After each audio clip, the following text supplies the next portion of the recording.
আলহামদুলিল্লাহ, অনেকদিন পর আপনাদের মাঝে একটা লং ভিডিও নিয়ে হাজির হলাম।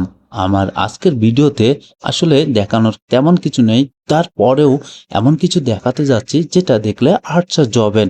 আমি কখনোই ভাবিনি আমি এমন একটা জিনিস আপনাদের দেখাতে পারবো।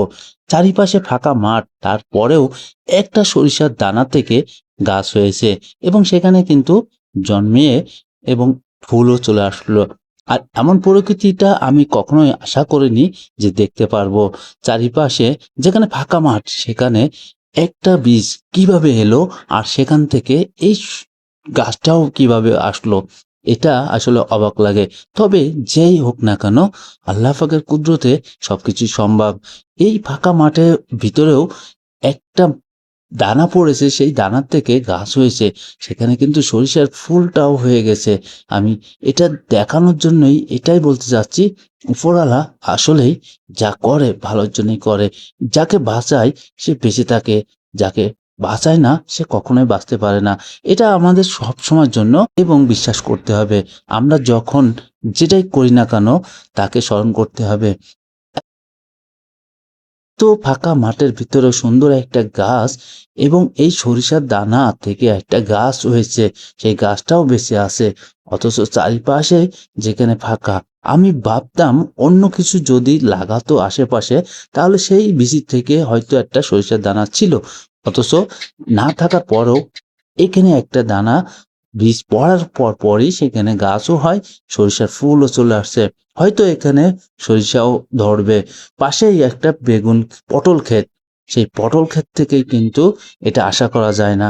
কারণ পটলের যে গাছ হয় সেই গাছের থেকে কিন্তু কখনোই সরিষা আসা সম্ভব নয়। তো এখন আপনারা মনে করেন যে জিনিসটা আসলেই অবাক করলো। আপনাদের কাছে কেমন লাগলো অবশ্যই জানাবেন। আমি যেটা ভাবছিলাম সেটা আসলেই অনেক ভাবনার চেয়েও বেশি। কারণ উপরওয়ালা আল্লাহ পাক আমাদেরকে সৃষ্টি করেছেন এবং সে যেটা চাইবে সেটাই কিন্তু হবে, এটাই আমরা আশা করি।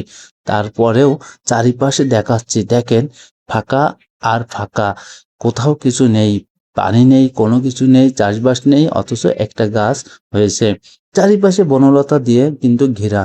সব ঘাসপালা, লতাপাতা এগুলো কিন্তু অটোমেটিকলি হয়, কারণ প্রতিটা জমির থেকে কিন্তু এগুলো হাজারো চেষ্টা করলেও এই লতাপাতা গাছগুলো কিন্তু হতেই থাকে। এটা কিভাবে হয় আপনি অবশ্যই ভাবতে থাকুন। কারণ যেখানে আমরা বীজ বপন করে কিছুই লাগাতে পারি না, অথচ এই লতাপাতা উদ্ভিদ ঘাসগুলো হতে থাকে। এগুলো আল্লাহর কুদরত ছাড়া আর কিছু নাই। কারণ একসময় আমি দেখতাম ছোটবেলায় গবাদি পশু পাখি, গবাদি গরু, ছাগল এগুলো মাঠে নিয়ে খায় আসতো। অথচ এখন কিন্তু সেটাও সম্ভব হয় না। তো এত কিছুর মাঝেও সবকিছুই যখন ঠিক আছে, ধন্যবাদ জানাচ্ছি